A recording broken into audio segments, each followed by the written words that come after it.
What's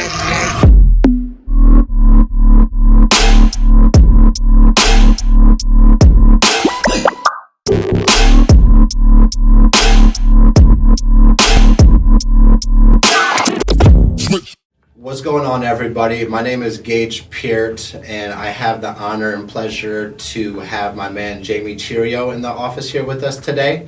And really, I'm excited for you guys to hear about the potential of growing a team and recruiting, as Jamie has come from a background where he's built big teams and massive teams. I won't steal his thunder here, but I'm excited for you guys to hear about building an agency, getting agents started fast, and how you can immediately implement some of these things into your business. But Jamie, how you doing today, man? Doing good, man. It's good to be here. It's great to be here, man. I'll still remember the first time I met you down in Florida, and to see where we're at now is truly amazing, just with the opportunity that we got on hands. But if you can kind of just share with everybody a quick, brief background on yourself, and then ultimately what you're currently doing as far as a team-wise, how many agents you actively have, and then we'll get into the meat and potatoes of everything. Sure. Yeah, so my name's Jamie. I'm 28. I live out in Oregon with my wife, and we've got a little 5-month-old baby right now. Huge blessing. I got involved in FFL now about 16 months ago. Was able to go out and on a personal level hit Hall of Fame. My background is in direct sales and network marketing. I did that for about 10 years. That's actually where I met Grady Polson, who most of us know who that is. He's one of my oldest friends, and we built big teams together. That's also where I met Brad Alcazin, Luke Wilborn, all great friends from that business. And we had big teams of college students selling energy drinks all around the country, and I had a lot of fun doing that, and did that for a long time. Thought that that's where we were going to be forever. Thought that those were the conventions that our grandkids were going to be coming to. And then kind of out of nowhere, the industry decided to change. They decided to create new precedent across that new regulation, and that company was taken away from us overnight. And we went from teams of tens of thousands to gone overnight, and kind of spent a couple of years jumping from kind of ship to ship, trying to bring the team from one opportunity to the next opportunity. And every time you jump from one to the next, you lose about 30 to 60% of your team. So every new opportunity, the team was smaller and smaller and smaller, and did that for close to 10 years. And earned 6 figures in my first company, and then it was less the next company.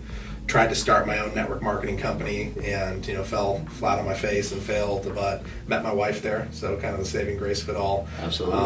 And then got into digital marketing, and I had an advertising agency, and we were basically a lead vendor for roofing and solar companies. We generated leads on Facebook and YouTube and Google for the people who were going out and knocking doors, giving them doors to go knock, and did that for a while, built it up to about $500,000 a year, and sounds like a cool accomplishment, but I had 3 other partners and 3 full-time employees. So when you take $500,000 a year in revenue and you split profits 4 ways and you pay your employees, I basically owned a job, and I was making myself about $2,000 a month and was barely living.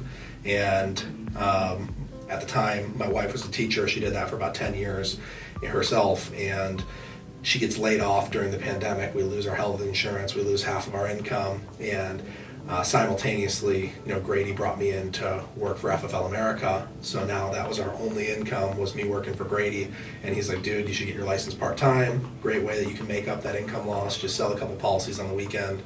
And my first weekend in the field, I made up her entire monthly income, and just the light bulb went off. And all in a month before I said, okay, what's so different about me and them?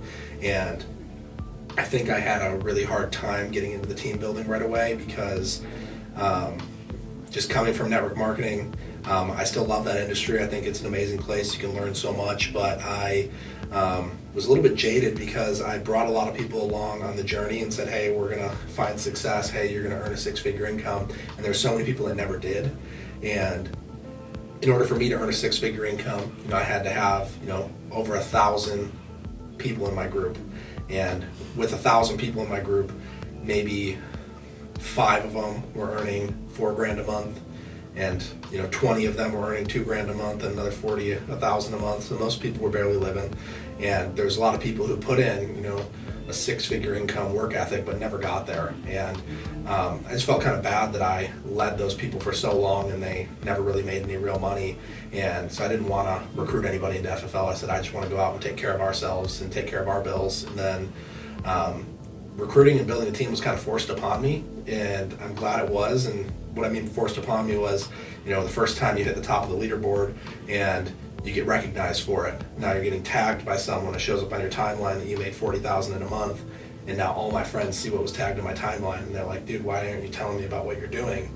And when you start having dozens of people reaching out to you about what you're doing, it's like, okay, I'm pretty selfish if I learn this skill set and I don't want to share it with somebody. So then kind of the light bulb went off for me that finally I had an opportunity that if someone puts in the work, they can actually earn a substantial income, something that's long-term stable, not going to get taken away from them in industry that's already highly regulated, and there's not really that much regulation coming down the pipe for the insurance industry. It's pretty much all been done, whereas in my previous industry it was changing all the time and it was just shifting sands. So came here, and it's just been an incredible blessing. What's exciting, guys, with the opportunity that we have at hands is that people who maybe not had success in these other type of roles or positions can come in here and literally utilize their work ethic with their desire to win to find results they never thought they could ever get.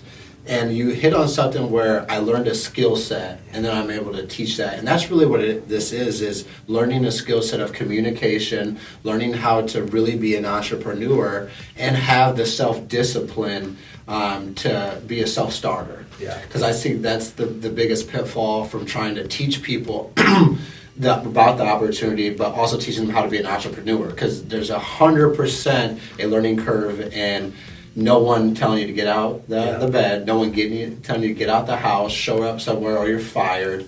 And but that's cool to hear your story, man, and I'm glad for you to share, because I think it's important that you got into this industry almost by not a mistake, but just out of the blue, more or less. And then I was not looking to become an insurance agent. I don't think anybody wakes up when they're a little kid and says, when I grow up, I dream of being an insurance agent. That never. Doesn't happen. No, not at all. But that's what's cool is you can literally utilize your work ethic to get to points where you want to go here if you just don't quit. Yeah, work ethic and skill set over influence. At the end of the day, previous industry, if you wanted to find success, you truly had to have influence. Yeah. At the end of the day, I'm trying to be as politically correct with this as possible, but if you were kind of a weird guy, you weren't recruiting anybody, and it's maybe the guy who maybe didn't have a lot of friends in high school, he struggled with that industry because it was all recruiting based, friends and family, and he was the guy who had to go to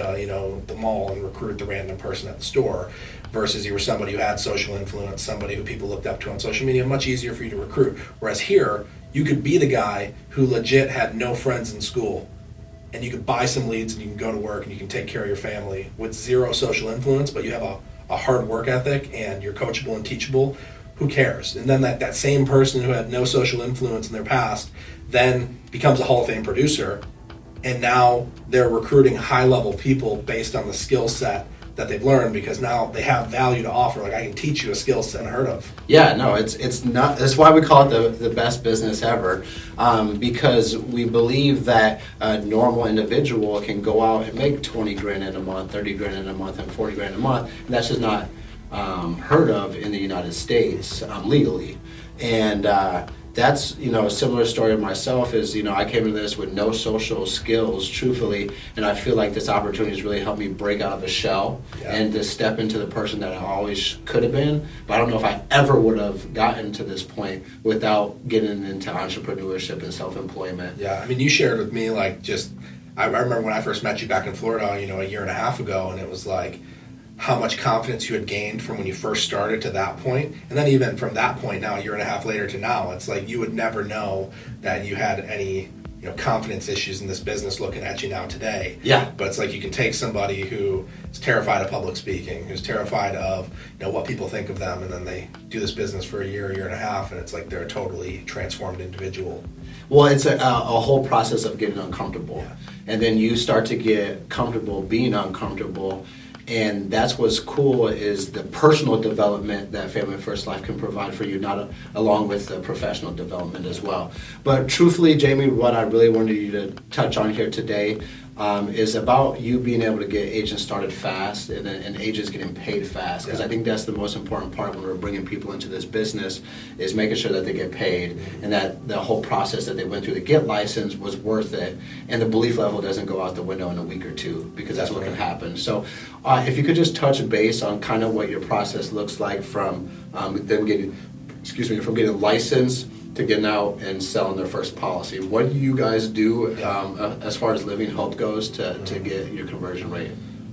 I mean, we obviously have staff that supports the whole thing, but I think that staff can be like a weird crutch for people, where they hire staff so they don't have to do the work. They hire staff so that they don't have to build their business. And maybe there's someone they say, I just want to sell insurance, and I'll hire staff and they'll build my agency. And it doesn't work like that, because at the end of the day, they joined your agency to work with you, not with your staff. Your staff is there to support them, and I'm sure your staff is amazing, and your team loves them. But at the end of the day, you're the one who made $250,000 or $300,000 last year, and they want to learn from you. So like that personal relationship and contact is important. Now, do I spend equal amounts of time with everybody? Absolutely not. There's people who kind of self-select, and you figure out that process through going through this pipeline. They'll kind of explain who's worth spending your time with and who's not worth spending your time with.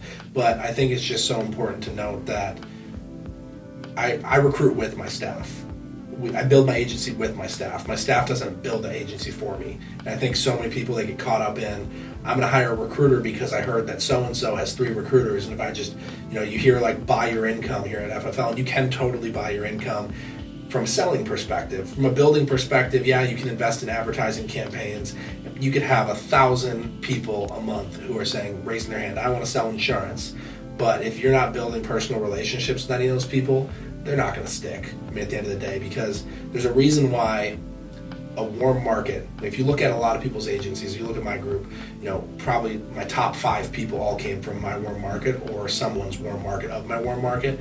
And I think that works like that because warm market has so much trust, success in this business. And my staff, this random person, is now building the relationship for me, and they've never sold insurance before. So it's like my job is to build up belief in that person that they can do this, that it's not as complicated as they're making it in their mind.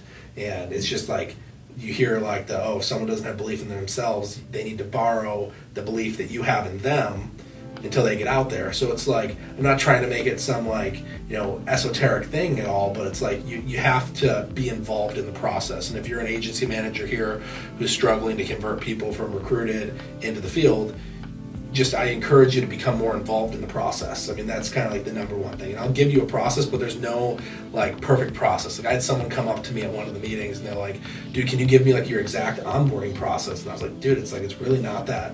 It's not some special formula. Yeah. I think a lot of people, they think that there's some magic secret. They want to know what's the secret to building this thing so fast, and there really isn't a secret. Just like we have insurance leads who want to buy insurance, we call the leads and we tell them we're coming over.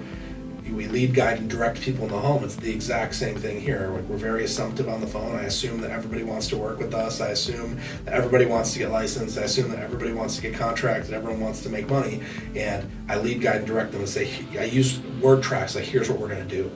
Here's what we're going to do. You're going to get an email from my staff, and it's going to have a link for you to schedule your exam, and here's what you're going to do. Here's what we're going to do. So it's just important to kind of have that type of language, but I'll kind of give you a basic breakdown of kind of what I've got from a staff breakdown. I've got a full-time contracting person, full-time recruiter, and full-time virtual assistant who works about 40 hours a week out of the Philippines. So I started off and I had one staff member who, she's phenomenal. She came in and she just started helping me from on a client side of things, and she called on pending policies and sent thank you cards and made sure clients knew if they were approved or denied.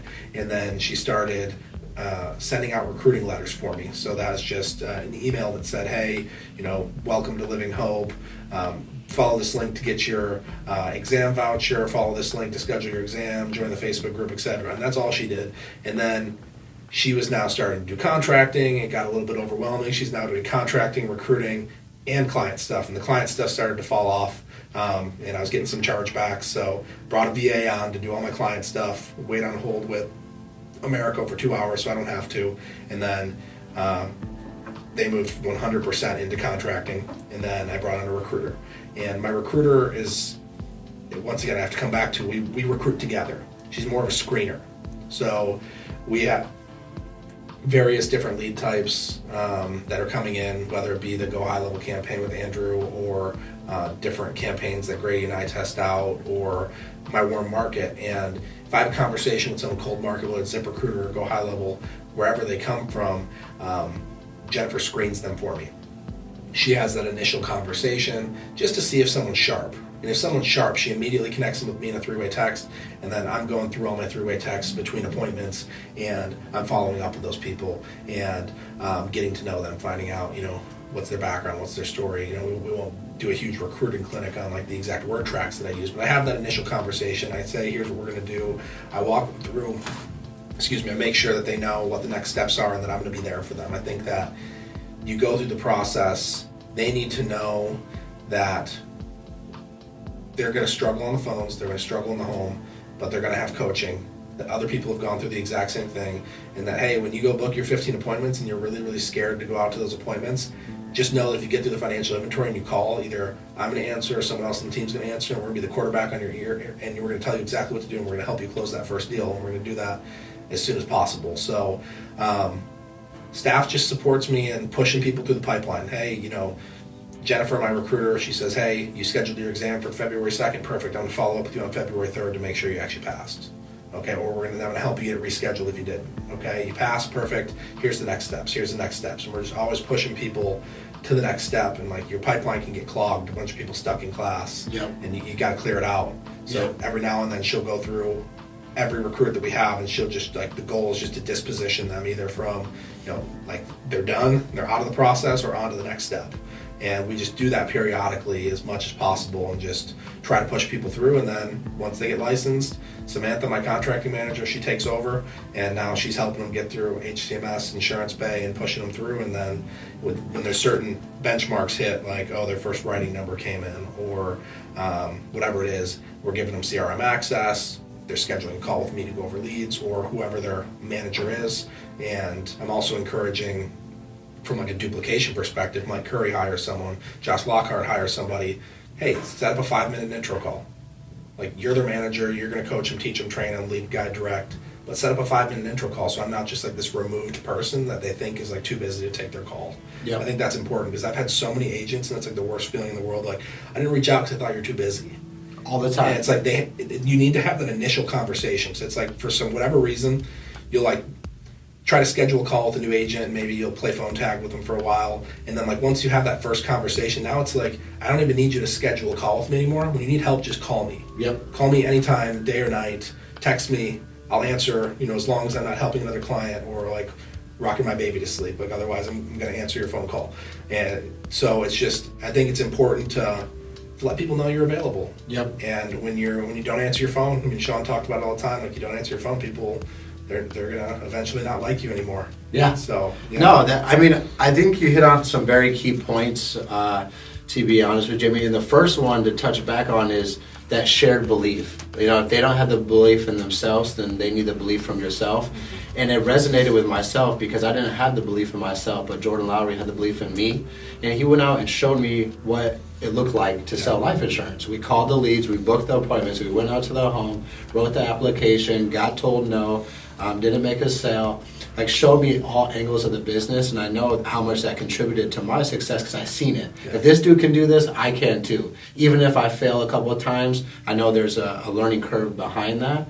But as agency owners and agency builders, you have to be the one to breathe the belief into the agents, because not everybody will have that in themselves. It doesn't make it a bad characteristic trait, but you have to be the individual to help them get to the other side or break through that. And that's what Jordan did really well with myself, is he helped me break through that barrier or that wall, and I started stepping into this new type of person I never thought I could be. Yeah. And I'm thankful for that, and that's what you can do too, is you can literally watch people change who they are in their life by simply just being there for them.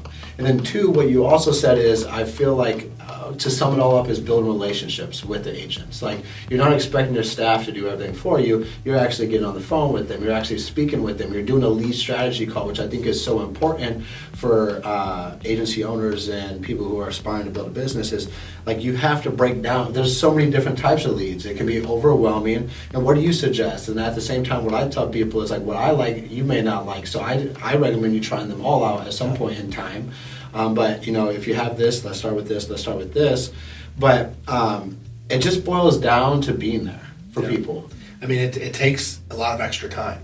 Yep. And I think that, we make a little bit of money and we value our time so much. And it's like, I don't have time for this agent. I can't believe this person's hitting me up again.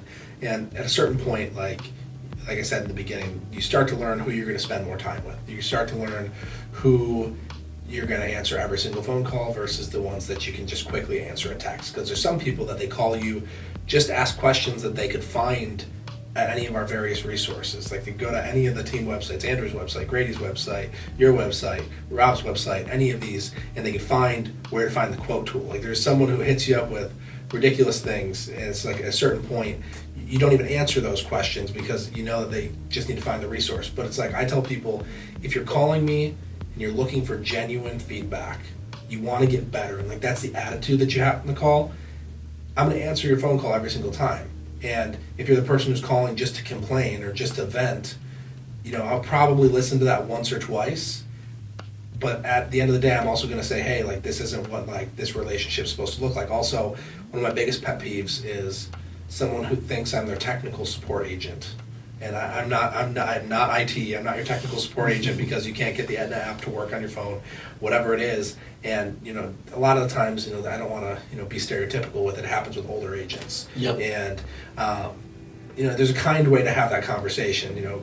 Gage, I'm here to help, and I'm going to help you. I'm going to help you this one time. But I want you to know that I'm not your technical support. My staff's not your technical support. And if you're struggling this much to pull up the quote tool, you're going to struggle heavily in the home when I tell you to pivot to prosperity and you've never written a prosperity application. I tell you to go and open up NLG for the first time and you're going to struggle. So like, I need you to know that like, this is going to be really hard for you if you can't overcome this thing. So I'm just like upfront with people. So it's like, hey, I'm here to help. I'm like, of course, I'm going to be kind and I'm going to help you this time. But like, if you're calling me for technical support all the time, like that's just not like what our relationship is supposed to be. My job is supposed to be to give you feedback and coach you on how to sell insurance and how to set better appointments. It's not to tell you where the quote tool is, because you can find that within all the resources that we have. Yeah, and the right people will figure it out. A lot of people do want to get their hand held through the process more or less. But I love that you said that it's the first time, right? When it happens, you address it now, so it's not an issue later on. Yeah. Whereas a lot of times we can be very nice and holding their hand through this, holding their hand through that, holding their hand through this, holding their hand through that, and then a month in, we're still holding their hand. So there's kind of like a couple stages of agents I look at. Like, first you're dependent, then you're independent, then you're dependent on. Like, we've reached a point where we're dependent on by a lot of different agents, but like before we could get to that point, we had to become independent. So when I first started, I depended on Grady to answer my in-home phone call. Because if he didn't answer my in-home phone call, I was like, I don't even know what to do. And thankfully I got some other people's phone numbers when he wasn't available in some of those rare situations. But I was dependent on him to point me in the right direction. I was dependent on him to answer. I was dependent on his coaching. And then I got to a point where I ran my first 100 appointments, and now I felt pretty independent. And okay, I can do this. I pretty much know like most of the time where to go with the client, and I can, if I just run up the numbers, I'll be totally fine. I'm independent. The goal, I think, is to get agents to independent as quickly as possible. If you have an agent that's been dependent on you for a year, that's way too long. Like 2 months is too long. Yep. And it's not that I'm not there to help them. It's just if they're dependent. Like, it's like, dude, this is the 16th time that you've called me and said she's 64 with high blood pressure and metformin. Where do I go? It's like, dude, America Eagle. Like, yeah. It's like it's not resonating. Yeah. It's like, it's just somehow it's not clicking. But it's like other agents, they'll be like, okay, he's told. I noticed the pattern here. I've done that same thing 3 times. Okay, I never have to call him in that situation again. And it's like telling agents that if they're going to do this long term, they have to learn to be resourceful. They have to learn to be resilient in the home. They have to learn they have like a figure it out mentality. Like, the client doesn't have a voided check, okay? Bank statement. little membership card in their wallet? Is there, what is there a banking app? What is it? Hey, my iPad lost phone service. Okay, well, do they have Wi-Fi? Yeah, they have Wi-Fi, but it's like buried in a room. I'm gonna go crawl through the hoarder's house to find the back of the Wi-Fi router to get the Wi-Fi password to be able to write this policy when they have the voided check in hand. Like, resourcefulness and resilience in the home, like, it's just something that can't necessarily be taught. Like, it's just something agents have to develop, and like, those are the people you spend time with. Correct. Like, the people who, like, the person, I couldn't get Wi-Fi, so I left the home. Like, dude, come on. Like, the guy said he was ready to buy, but I didn't have Wi-Fi to put the application through. I'm like, dude, but did he have Wi-Fi? Yeah, he had Wi-Fi. Why didn't you go and crawl and find the password? Yeah. So it's Or have paper apps. Or have paper apps, and there you go. It's just a whatever it takes mentality, and I think you find the people who you see overcome and make it through in some of those situations, and that's the person I want to spend all my time with. The person who's like constantly like making excuses, and like you hear Sean and Andrew all the time, like, oh, it was the client this and the client that, versus like we just weren't able to get it done today. Like, you're taking like full responsibility, and this is something I've kind of preached to my team lately. Is just like 100% personal responsibility for everything in your life, everything in your business. It's not the client's fault. It was your ability to not connect with that client, and it's like finding and teaching people that mentality. And it's like, you do that for somebody, and I mean, that's going to pay dividends outside of Family First Life. I mean, that's just going to pay dividends in their life of like, now they take 100% responsibility for everything that they do.